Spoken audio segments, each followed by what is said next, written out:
ಜೈ ಭಾರತ್ ವಂದೇ ಮಾತರಂ. ಕಳೆದ ವರ್ಷ ರಾಮ ಮಂದಿರ ಉದ್ಘಾಟನೆ ಆಯಿತು. ಆ ಸಮಯದಲ್ಲಿ ಈ ಗರ್ಭಿಣಿ ಮಹಿಳೆಯರು ಹಾಗೂ ಅವರ ಗಂಡಂದಿರು ಅದೇ ದಿನದಂದು ಮಗುವಿಗೆ ಜನ್ಮ ನೀಡಬೇಕು ಅಂತ ಹೇಳಿ ಅವರ ಹೆತ್ತವರು ಡಾಕ್ಟರ್ ಬಳಿ ರಿಕ್ವೆಸ್ಟ್ ಮಾಡ್ತಿದ್ರು. ಕೆಲವೊಂದು ಮುಹೂರ್ತ ಹೆರಿಗೆಯ ವಿಚಾರಗಳನ್ನು ಡಾಕ್ಟರ್ಗಳು ಬಹಿರಂಗಗೊಳಿಸಿದ್ದಾರೆ.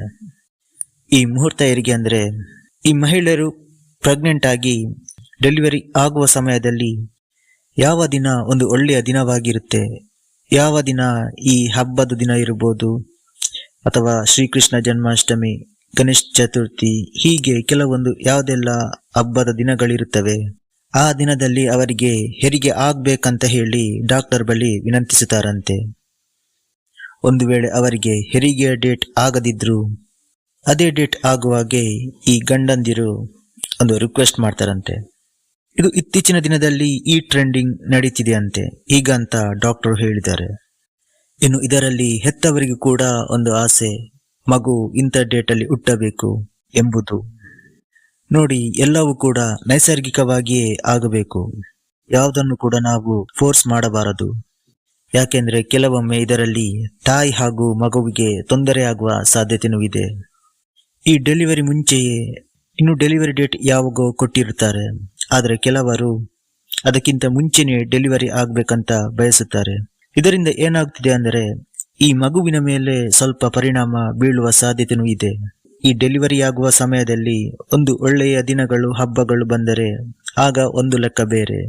ಆದರೆ ಈ ಒಳ್ಳೆಯ ದಿನದಂದೇ ಈ ಡೆಲಿವರಿ ಮಾಡ್ತಾರಲ್ಲ, ಆಗ ತಾಯಿ ಹಾಗೂ ಮಗುವಿನ ಮೇಲೂ ಇಬ್ಬರ ಮೇಲೂ ಒಂದು ಪರಿಣಾಮ ಬೀಳುವ ಸಾಧ್ಯತೆಯೂ ಇದೆ. ಇದು ಮಗುವಿನ ಬೆಳವಣಿಗೆಯ ಮೇಲೂ ಕೂಡ ಪರಿಣಾಮ ಬೀಳಬಹುದು. ಇನ್ನು ಇಲ್ಲಿ ಕೂಡ ಡಾಕ್ಟರ್ಗಳು ತಾಯಿ ಹಾಗೂ ಮಗುವಿಗೆ ಯಾವುದೇ ರೀತಿಯ ತೊಂದರೆ ಇಲ್ಲದಿದ್ರೆ ಮಾತ್ರ ಈ ಮುಹೂರ್ತ ಹೆರಿಗೆ ಮಾಡುತ್ತಾರೆ, ಅಂದ್ರೆ ಒಳ್ಳೆಯ ದಿನದಂದು ಹೆರಿಗೆ ಮಾಡಿಸ್ತಾರೆ. ಅದು ಬಿಟ್ಟು ಒಂದು ಹೇಳಿದರಂತೆ ಹೇಳಿ ಆ ರೀತಿ ಮಾಡಲು ಡಾಕ್ಟರ್ಗಳು ಕೂಡ ಮುಂದಕ್ಕೆ ಬರಲ್ಲ. ಅವರು ಕೂಡ ಎಲ್ಲ ರೀತಿಯ ಪರೀಕ್ಷೆ ಮಾಡಿದ ಮೇಲೇನೆ ಅವರು ಕೂಡ ನಿರ್ಧಾರ ತೆಗೆದುಕೊಳ್ಳುತ್ತಾರೆ. ಇದು ಅಯೋಧ್ಯೆಯಲ್ಲಿ ರಾಮ ಮಂದಿರ ಉದ್ಘಾಟನೆ ಆದ ನಂತರ ಇದು ಹೆಚ್ಚಾಗಿ ಈ ರೀತಿಯ ಹೆರಿಗೆ ಮಾಡಿಸ್ತಾರಂತೆ. ಇನ್ನು ಈ ತರದ ಟ್ರೆಂಡ್ಗೆ ಡಾಕ್ಟರ್ಗಳು ಒಂದು ಪ್ರೋತ್ಸಾಹ ನೀಡುವುದಿಲ್ಲ. ಅವರು ತಾಯಿ ಹಾಗೂ ಮಗುವಿನ ಆರೋಗ್ಯದ ಬಗ್ಗೆ ಎಚ್ಚರಿಕೆ ವಹಿಸುತ್ತಾರೆ.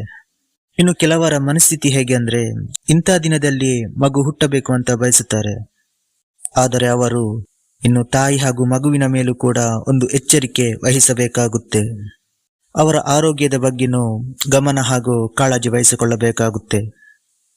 ಇನ್ನು ಗರ್ಭಿಣಿ ಮಹಿಳೆಯರು, ಅವರ ಗಂಡಂದಿರು ಈ ರೀತಿಯ ನಿರ್ಧಾರ ನೀವು ತೆಗೆದುಕೊಳ್ಳೋದಾದರೆ ನಿಮ್ಮ ಡಾಕ್ಟರ್ ಬಳಿ ಒಂದು ಸರಿಯಾದ ಮಾಹಿತಿ, ಸರಿಯಾದ ಜ್ಞಾನವನ್ನು ಪಡೆದುಕೊಳ್ಳಿ. ನಿಮ್ಮ ಆರೋಗ್ಯದ ಬಗ್ಗೆಯೂ ಎಚ್ಚರವಿರಲಿ.